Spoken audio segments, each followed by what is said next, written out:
So today I'm going to talk about artificial intelligence, some of the industrial use cases. So before I go into the industrial use case or business problem, what we are trying to solve using AI. So I just wanted to discuss very few basic things.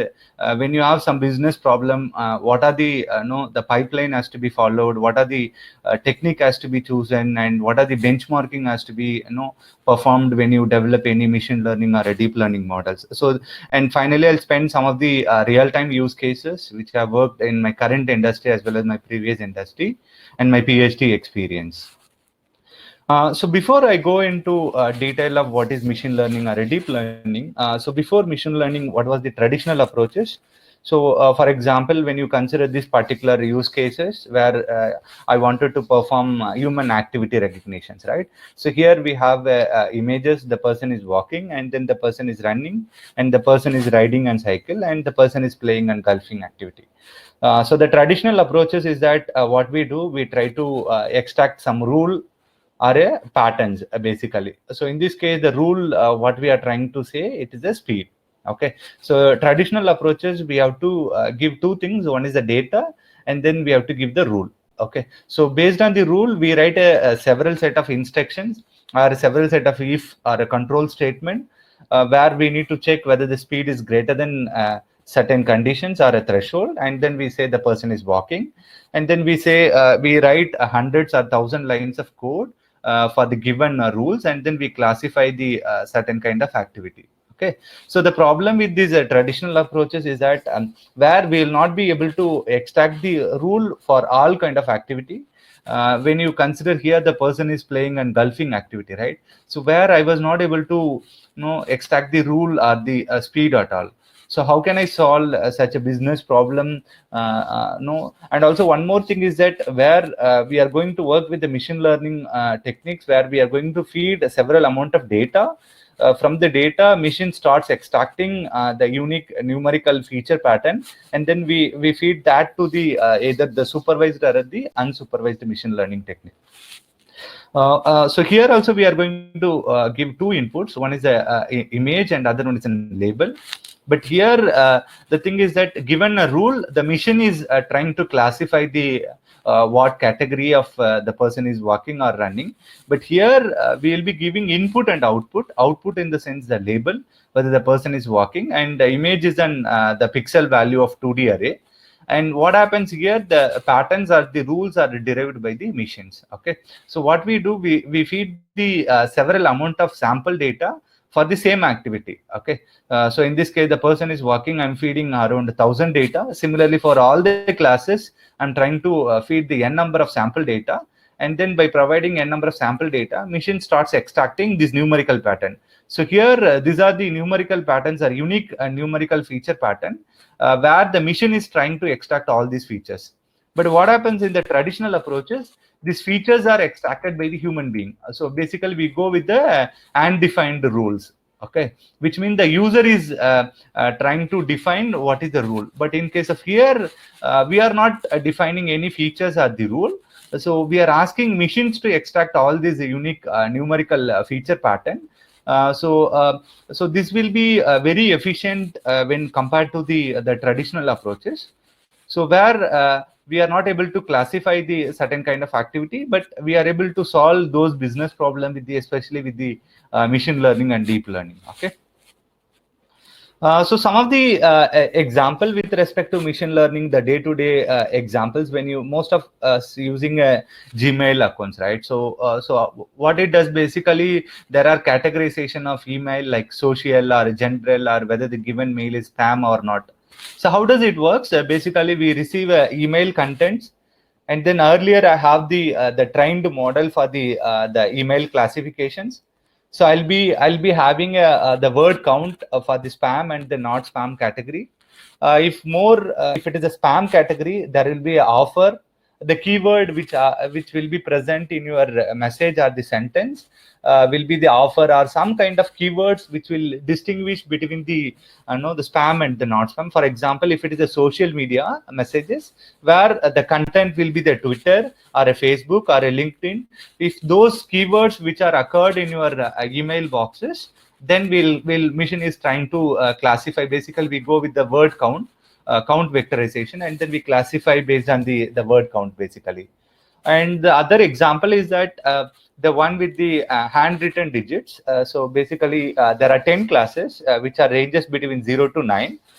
So my intention is to classify the given the written digits are belongs to which category, whether it's a 0 or 1 or 2 or 3 or 9. So what we do, we collect the several sample data, and then we build a model, and then we train with the the train data. There will be two categorization of data before you build a model. So I'll be discussing all those things in detail in the subsequent slides. So some of the simple example with respect to the machine learning or the deep learning, what we are trying. There are some of the use cases, the real-time use cases I'll be discussing, and also some use cases with respect to the customer feedback. Okay, so I'm from the manufacturing industry where we manufacture the cars, and the customers will be providing the feedback after the sales. So we wanted to classify the positive feedback or the negative feedbacks, and then take the necessary actions actually. So there will be a set of text messages will be there, and then already we have the trained model to classify the whether it is a positive feedback or the negative feedback. So there are different ways where we can use a machine learning and deep learning. So nowadays, all the industry like manufacturing or a medical industry, as well as the most of these companies, they are trying to integrate the AI solution with their existing business problem. Like some of the use cases, what we are trying to do, like there is a PPE compliances, which is a personal protective equipment. When the person enter into the manufacturing area where they has to wear the helmet, safety helmets, and the vest, and the safety shoes, and the glove, and then they has to wear the goggles. So most of them follows the PPE complaint. There may be some cases where the people doesn't follow the PPE, the compliances. So what happens right now, the current scenario, there is a safety engineers who goes into the plant, and then he checks whether all the employees, they follow the safety and regulations.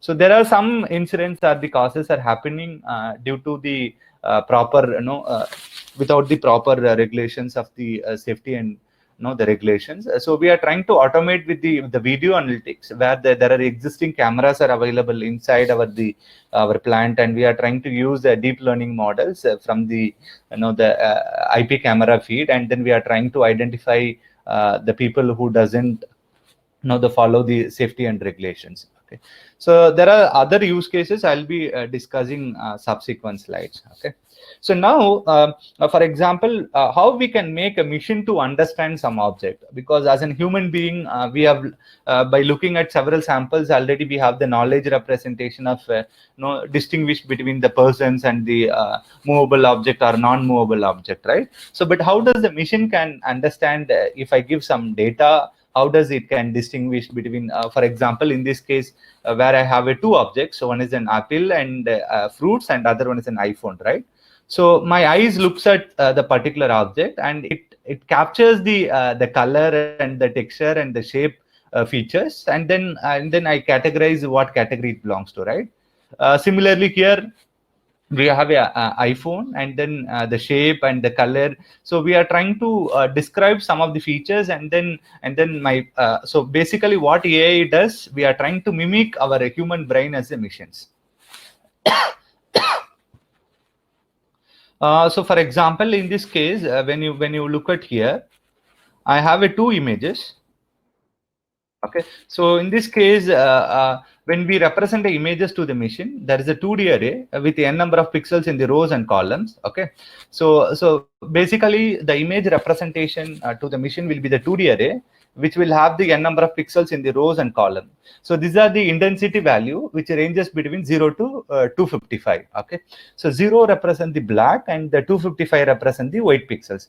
So usually if it is a color images, we'll be having a 3-channel matrices, which means for a single image, for the same dimension, we'll have a 3 matrices: red channel, green channel, and blue channel. So for each pixels, we'll have a three values, basically red channel, green channel, and blue channel. Okay. So now the thing is that the representation of images will be the 2D array. So what happens, I'll have a 10 images of fruits and 10 images of iPhone and then I have stored it into a machines. Okay, so now I have some images of unknown images, which is a test images, where I have the same 2D array. So if I do a subtraction, which is a image differencing, if I do a image differencing between the already the stored images in my machine, so will it able to categorize by doing an differencing? So the thing is that the pixel intensity, when you look at here, all these pixel intensities are not static. Okay, so even if you take a difference between these two images, these two matrices, when you do a differencing of these two images, you will not be probably able to distinguish whether it's an fruits or whether it's an iPhone. Okay, so what we have to do, instead of storing a 2D array to the machines, basically the raw data, which means the 2D array is a raw data, we have to go for capturing of some unique patterns from the 2D array. Can I extract the statistical features from this 2D array, like mean or standard deviations or a skewness or a kurtosis, or can I go for an texture features? There is a Haralick texture features, or we can go for an LBB texture features, or we can go for an color channel statistical features or histogram features. So these are the some of the traditional approaches, which are, we call it an handcrafted feature engineering technique. So what happens, we give a images or a 2D array, where we can extract the n dimensional feature vector. The feature vector is nothing but like it is also some numerical value. I was discussing about like mean, right? So if it is a red channel, green channel, and blue channel, I'll have a 3 mean value. So that will be the 3-dimensional feature vector. Similarly, I can have a standard deviations for the R and G and blue channel. So now for the single image, if I go with the statistical features, then my feature vector dimensions will be the 6. So basically, we are trying to extract the different combination of features like shape and texture, and then color, and then you concatenate all these feature vector, and then you give it to the machine learning algorithm. Okay, so here what we are trying to say, instead of going with the raw data are not static. Okay, so we are trying to derive some n-dimensional unique feature pattern, and then those feature pattern will be giving it to the machine learning algorithm. Okay, so these are the some of the handcrafted, which is a computer vision based technique, traditional approaches what we use, some of the techniques like feature engineering methods. So there are several challenges with respect to when you go for an video analytics or image analytics. So here there is a when you want to extract the features on this kind of images, where we have a complex background in this scenario, where we have a grass, and then there is a foreground object where we have a dog, right? So how do you solve such a business problem when you have a complex background on this kind of images? And the other challenge is that basically when you go with the especially with the video analytics, where you have placed a camera on the top mounted angle, or somewhere 40 degree, or it may be a frontal angle, or it may be a wall mounted camera or a PTZ camera. So in this case, for example, here we have images where the image were captured under the different angle or the orientations, right? For example, when you consider a scenario, I wanted to build a face biometric system in a classroom environment. Okay, so in a classroom, there will be a number of persons will be sitting in a bench, and then I'll be having a 1 or 2 camera on the two side of the left side and the right side. So what happens, some images will be the frontal angle, some images will be the 45 degree. So what I'm trying to say, though if I capture images on the different angle or the orientation, my machine has to classify what category it belongs to. So in this case, it's an IoT board, which is a Raspberry Pi board. The same Raspberry Pi board, which the image was collected on the different angle or the orientations. Because if I give some test data to the machines, it should recognize or categorize what images it belongs to. So the reason when we build a machine learning algorithm, we have to feed large volumes of data, so that our performance and the accuracy will be very robust. So the another challenge is that the scale variations, right? So the major problem is that the distance between the camera and the person. Okay. For example, the camera is placed in the near the board, and the person who is sitting at the last, his face region will look smaller. the person who is sitting in the front desk will be the shorter distance, where the face region will looks larger, and the person who is sitting at the last, the face region will look smaller, right? So though when you look at here, it is in some kind of coffee cup. So it is the same coffee cup, but the picture was taken in the different scale. Basically, scale represent the distance between the camera and the object. For example, most of us trying to capture an images, right? Like we try to go very closer so that the regions looks larger, right? If you go far away from the camera or the object, then the face region will look smaller. So how we are going to handle such a challenges when you work on with the video analytics? So another common problem or the challenge is that the occlusion is the common problem. Most of the video analytics, like I was talking about, the PPE compliances, right? Safety regulations, right? There are n number of persons are there, where each person will be walking. There are machines are running, and there are other movable object as well as a non-movable object where I'm going across here and there. So I'll not get the full visual objects. For example, when you consider a railway station or a public transportation area, where I wanted to identify or I wanted to track some particular persons, where something abnormality or suspicious is happened. So how do I track the particular individual? Because so there will be n number of persons will be walking behind the others, right? So in such cases, the human body of the fully body of the visual body of the human will not be visible. So with the very less visual features, how does my machine can classify? So in this case, where I have a dog picture on the left hand side as well as the right hand side, right? So where in the left hand side, I have a very less visual objects than the left hand side. So I could say 40% of face. For example, I wanted to build a face biometric, right? So what we do, we wear a glass, right? So black color, the cooling glass kind of stuff, where my eyes won't be visible to the biometric system. Or some people will have a beard one, or without beard, or some people will wear a scarf or a dupatta. They try to wear a dupatta. So where my above the mouth of my faces are visible. So in such cases, how my a biometric system will work? So these are the some of the common business problem, like we are trying to solve with the very less visual object is visible. How can I identify whether the person is X or Y or Z? So we have to categorize the object into n number of classes. So another common challenge is that how my algorithm will work in all the scenario, which means the daylight scenario. For example, I'm working on a business use case called smart parking solutions, right? So we are trying to build the number plate recognitions, and also like we wanted to authorize whether the vehicle is authorized or unauthorized, and also we wanted to display the available slots inside our organizations. Okay, so in such a use cases, for example, we have a two shifts, which is the morning and then second shift. So my algorithm has to work in all the scenarios. So the problem is that when you look at the images on the left hand side and the right hand side, the one which was captured on the daytime and the other one was captured on the without the proper light. Okay, so the problem is that how the images are getting formed. So it's basically an I into R, the amount of illuminations, which is reflectance.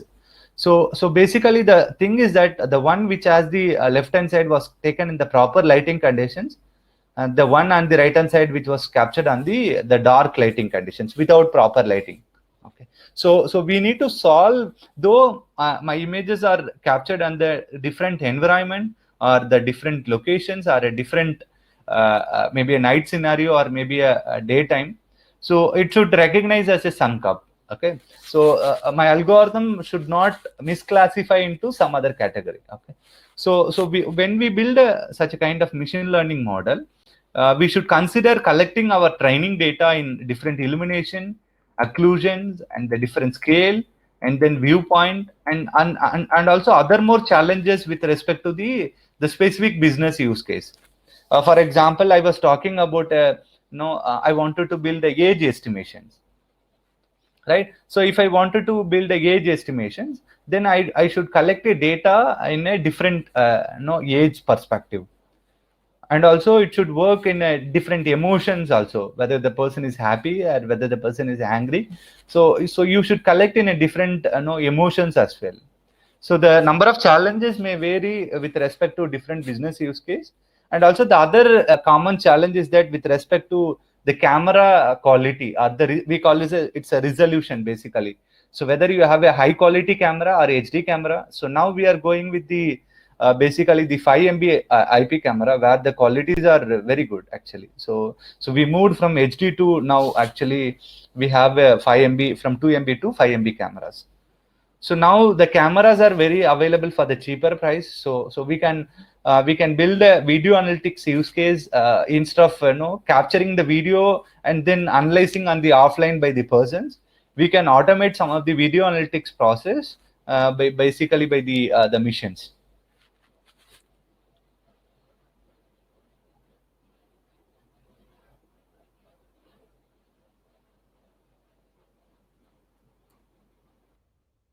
So now assume that you have some business problem where you wanted to build a machine learning or a deep learning algorithms. Assume that I have some business problem. Like assume that I wanted to build a emotion recognition use case. Okay. So now once you got the proper requirements for the business use case or the applications or the projects, so you try to collect your data. So the one of the major problem, especially what we face in the industry, having a proper structured data is the major problem. So some of the use cases are the business problem where we won't have a data at all. So how do I generate a data? Whether I should go with the synthetic data generation, or I should keep, for example, I was talking about smart parking solutions, right? So what we did, we went, we deployed a camera inside the gate, and then we kept the IP camera, and then we connected through the LAN, and then we wrote a script where we collected around 5 to 6 days, around 12 to 15 hours of video we collected, and then we used those data as a trained data. The problem is that those data are not structured. I'll be talking about that. So what is the structured and unstructured? So there may be some business problem where the data will be open source, and some of the use cases where the data won't be available. Okay. So most of our time we need to spend, especially in the AI or machine learning or deep learning, we have to spend around the 60 to 80% of the time of making our data and collecting our data and making data into a structured one. So once you have collected your data, and then we have to split our data into two things. One is a validation of model, and the other one is in training. Okay. So there are two processes before I deploy my solutions. So especially industry, we have two things. Completely we build a model, and then we validate our model. Okay. Once the model's results are promising, then we deploy our solution into a live. Until the performance I'm not compromised with the performance accuracy, or maybe the time, the inference time. So until that, I keep improvise my model, and then I deploy the solutions, right? So now before I deploy the solutions, what I'm trying to do, and once we collect the data, we split our data into training and the testing. So assume that I have a 10,000 data. So 9,000 data, the 9,000 images, I'm using it for training a machine learning algorithms or a model. Once I build a model, I wanted to validate how my model is performing. Okay. So for those reasons, I'm having a test data. So we should not use the same data for the training and the testing. So usually the model will not, when you test on the unknown sample data, your model will not perform at all. Okay. So that was the one of the reasons we need to validate model with the separate data, which is not used for training at all. Okay. So once the data is split, so these are the some of the ratio when you do a splitting of your data, you can use 10% for the testing. So one more the key points here is that when you split your data, the more the large volume of data has to be used for the training. So in this case, where 10% for the testing, 90% for the training. So here, so till more data are used here, the 66 and 75 and 90. But usually we go with the 20 for the testing, or 10%. So most of the data we use for the training. Okay. So, and one more thing is that once you have the data, we have to categorize our data into structured one, which means assume that I have a animals classifications. I wanted to build animal classifications where I have a cat, dog, or pandas, right? So for example, you have a single directory in your machine where you have moved all the data into the folder called a data set, where inside the data set you have a 10,000 files or a 9,000 or a n files. Okay, so you don't know 1.jpg is belongs to dog, or 2.jpg is belongs to cat, or n.jpg is belongs to which category. So we doesn't know which image is belongs to which category. Okay, that is called unstructured data. If you don't have a proper the labeling for all the sample data which you have. So usually what we do, we create a subdirectory under the dataset. We create a subdirectory with the folder name of label or which category it belongs to.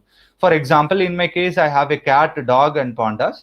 I'm trying to move the images which as the cat are moving into the particular folder. So that's what we call it as structured data.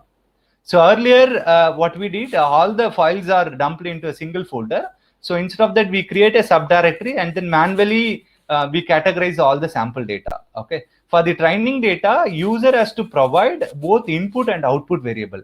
Here, the output variable is what image it belongs to, what category it belongs to. So that what we call is the output variable. Input is the raw data, which is the image or the pixel value. So now once we split our data, then we go with the feature engineering. I think I was talking about extracting the statistical features or the texture features. So we don't feed directly the raw data to the machine learning algorithm because the raw data are not static, which means that the pixel intensities are not static. So we extract some n-dimensional unique feature pattern, and then we feed that n-dimensional numerical feature pattern to the machine learning algorithm. And then I train with some either supervised or unsupervised machine learning algorithm. Then with the test data, I try to validate the performance or the benchmarking of my model. So these are the common generic pipeline when you build a machine learning or a deep learning models. So what are the benchmarking I should use, especially with the machine learning, especially the classification? So we go with the precision recall or the confusion matrix. So I'll be discussing with some example. I'll show you how we calculate all this precision and recall and the F1 score. So now I'm going to talk about simple, the supervised machine learning, and one example for the supervised and other one for the unsupervised one. And just assume that here I have 6 images. The row represents the number of data or the number of sample, and the column represents the feature dimension. So here what I did for the sample data, I extracted the mean and standard deviations as a feature vector. Okay, so from the all the 6 columns represent the feature vector. The first column represents the output category. For example, if this features arise, then this particular image is called as a cat. If this particular features is there, then it is called as a cat. So here basically in supervised machine learning algorithm, for the given input data, we have to give the output variable or which category it belongs to or a label. Okay, so here I have let's assume that I have 6 sample data. All the 6 sample data I extracted with the statistical features, which is a color channel statistical feature, mean and standard deviation. As I said, for the color channel, we'll have 3 matrices: red channel, green channel, and blue channel. For each matrices, we are extracted the mean. The first 3 values are mean, and the next 3 values are standard deviations. So now I'll take a simple example with the k nearest neighbor classification. This is one of the supervised machine learning algorithm, KNN. So I'll discuss detail about how especially the KNN works. Okay. So now, so it basically works on the Euclidean distance formula. So in this case, where I was talking about statistical features, right? Let's assume that I have 6 data. Okay. Similarly, you have one more data with 6 value. Okay, where that data I don't have a label value because you assume that that particular data is a test data or unknown data. Okay, so now my model or my algorithm will predict for that test data which category, whether it's a cat or a dog. Okay, so now for the test data, I'm trying to extract the same dimension of feature vector. So, and one more thing, you should maintain the sequence. In what sequence you extracted the feature for the training data, the same sequence you have to extract the feature pattern for the test data. So now I have a single image with the test data. I have a 6-dimensional feature vector. Okay. So now I have a Euclidean distance formula. Just assume that Q is the core images and P is the training data. Okay. Sum of squared difference between the trained data and the test data. So now you take the first row from the trained data, and then you do a sum of difference between the mean and standard deviations. Okay. So now you will have a single d value, which is a distance value, right? So now again you go back and you take the second data, and again you do the sum of difference between the mean and standard deviation again. So what happens, you will have a 6d value with respect to the given test data. So once you have the 6d value, you try to sort that particular d value. The d value is which one has the smaller distance, and that will be the predicted classes. Assume that I have a 6d value. This particular d value is the third one. The d value is a smaller one, which is a 0.5 or 0.2. So with respect to that particular d value, what is the class label? Okay, that will be the predicted one. Basically, if I project into the 2D plane, so if you try to compute a distance within the point or within the group, then that the distance value will be the smaller. But if you try to do a compute a Euclidean distance between the blue and the green points, then the distance value will be the larger. So within the cluster, if you try to compute the distance value will be the smaller, but different clusters, if you try to compute a Euclidean distance, then the distance will be the larger. So basically the KNN works based on the Euclidean distance. So before you use a Euclidean distance, you should have a feature vector for the test data. Similarly, for the K-means clustering, it is another unsupervised machine learning algorithm. But the thing is that what is meant by unsupervised machine learning is that so in this case where I don't have an output variable, but here we have a label category. On each images we have which category it belongs to. But in case of here, I don't have a structured data. Okay, so as I said, when you build any AI or a machine learning model, most of the data are not structured. Okay, so how do I group my data into similar classes, or how can I segment my data into n clusters or n groups? Okay, so in such cases where I can go for an k-means clustering. So again, for the k-means clustering also, you cannot use the raw data. So similarly, you have to extract the feature vector and the extracted feature vector. So what we have to supposed to do here? So here basically again it works on the Euclidean distance, but the way of grouping of data, it is different. So first we need to out of this 6 data point, assume that I'm taking a number of cluster as a 2. Initialize any 2 records as a cluster centroid. Assume that the first one is a cluster centroid and the last one is a cluster centroid 2. So now what I'm going to do, I'm taking the second data. I'm trying to compute the cluster Euclidean distance between the cluster centroid 1 and cluster centroid 2. So now you will have a 2D value with the cluster 1 and cluster 2. Which one has the smaller distance? You put that particular records into that particular clusters. Take the second data, and then you try to do the Euclidean distance. So you have done at the first iteration alone, the cluster centroid randomly initialized. The subsequent iteration, the cluster centroid will be the average of the data points within the cluster 1 and within the cluster 2. So you try to repeat this Euclidean distance computation until the cluster centroid doesn't change. This is how the k-means clustering works.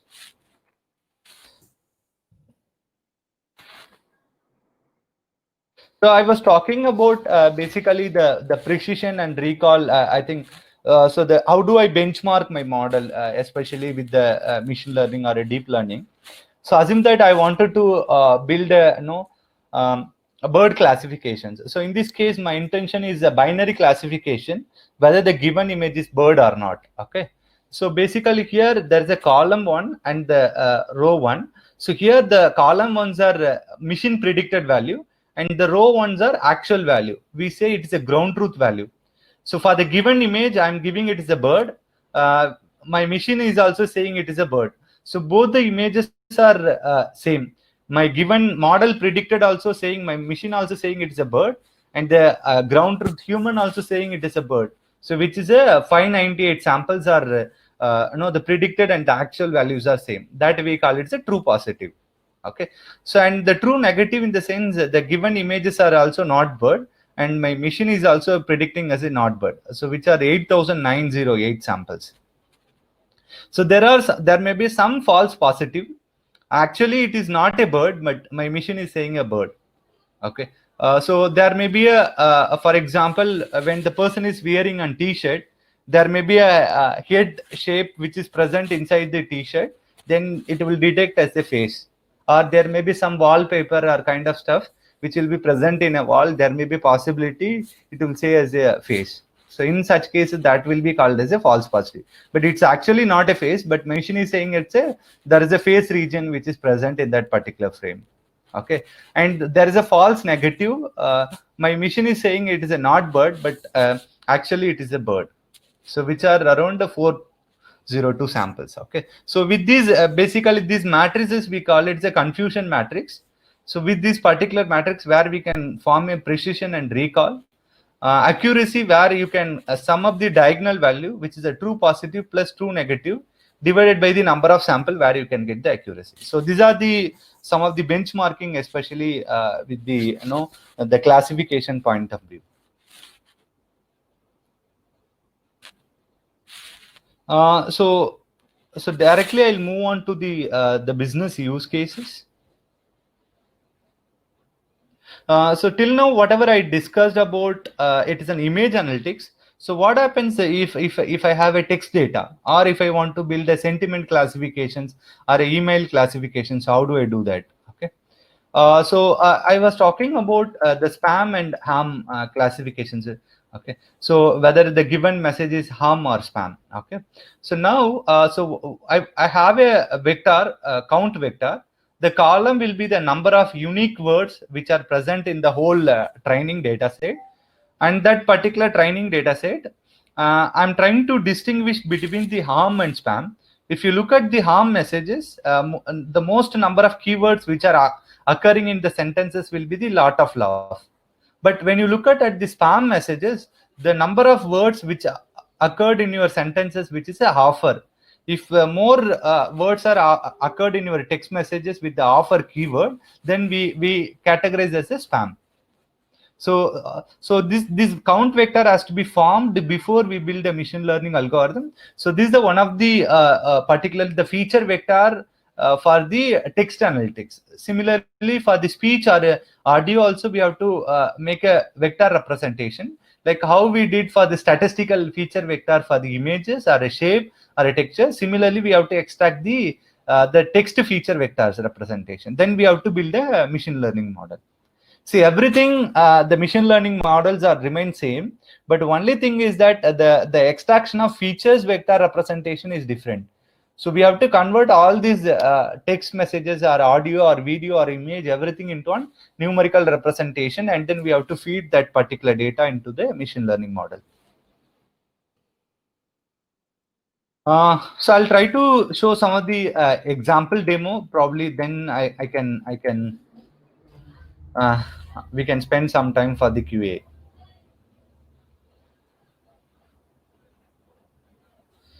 Is that recording the session? Can somebody confirm?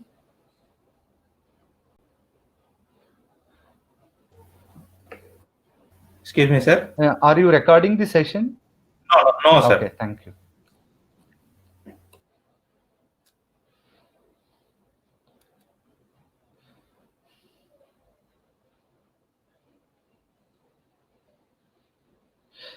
So I was talking about the smart working business use cases where I'm currently working. So here the intention is right now what happened, there is a security who is validating the vehicles, and then he does the security checks before employees enters. But right now what happens, if the employee wears an ID card, then he is allowed to park inside. So what we are trying to build now, we are trying to have the number plates, the vehicle information of the employees, and then we are trying to have some IP camera and then we what we are trying to do, we are trying to use a deep learning model. We trained our model. We are trying to detect the car, and inside the car we are trying to detect the number plates, and also we are also working on how we can detect the two-wheeler as well. And then once I locate the number plate, then I have to I have local database, and then we have to authorize whether that particular vehicle is authorized or not. Then the security will allow inside actually. And also right now there is a where they are making a history of all these vehicle, but we don't have a historical information when the vehicle is entered inside and when the vehicle is exit out, whether it is parked for the whole day. So we need all such information. And also one more thing is that where we don't have no, we have a limited amount of parking slots, and then we wanted to display the count as well. Okay, for example, there are 100 vehicles already left inside, so now the parking slots are 900. Okay, so now we have to increase the count when the vehicle is exit, because there is a different entry and a different exit. So we have to sync our the solutions, so that the count will be available for the parking when the vehicle is left out.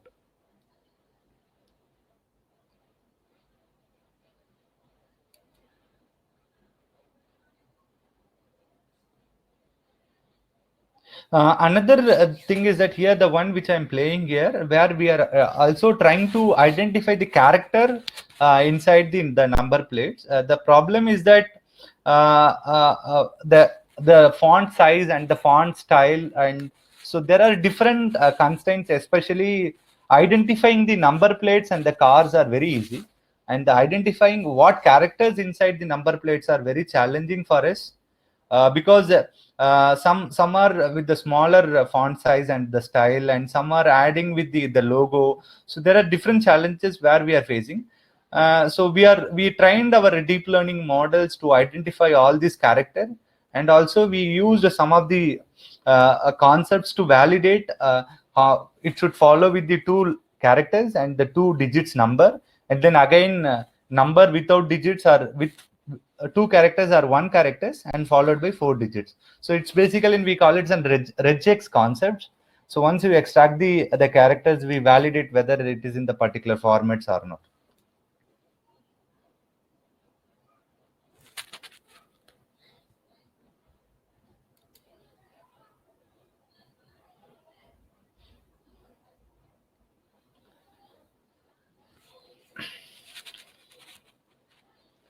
This is another use cases where we are trying to use it for the personal productive equipments, especially for the manufacturing plant. The same can be used for the medical industry as well. But in our case, we are trying to detect for the helmet and the vest, and then we are trying to know the classify whether the person is wearing a helmet and the vest, and then we trained our model with the deep learning, and then we collected our own data, and also we used some of the open source data. So what you can do, you can also try to combine your own custom data along with the open source data, and then you try to build a model. Okay, so now what we can do, when we get a without helmet as detected, where we can alert the safety engineers and say that this particular, we can notify some email messages, or some way we can inform the particular our respective persons. It's basically an quality checks kind of stuff.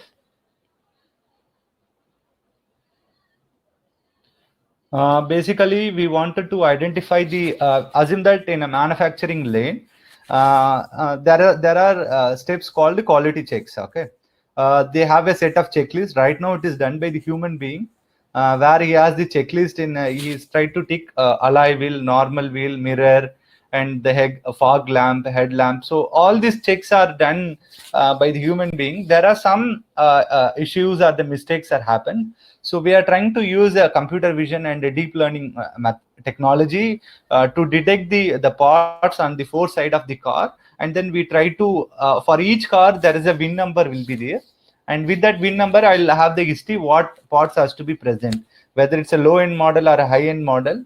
I try to detect all the parts, and then I try to match with the input what car has to be come out of this plant, and then if there is any mistakes, that will be detected in the early itself. have a set of Git repository, several use cases. So all these use cases you can run on the Google Colab. This is the free, the cloud platforms where you can train your deep learning models. Only thing is your data should be available either in the Google Drive or the Git, where you can clone all this, the data, and then you can build a model. Once the model is trained on the Colab, you can download the trained model locally. The testing can happen on your CPU machines, but for the training of deep learning models, especially, it requires the GPU computations. So I'm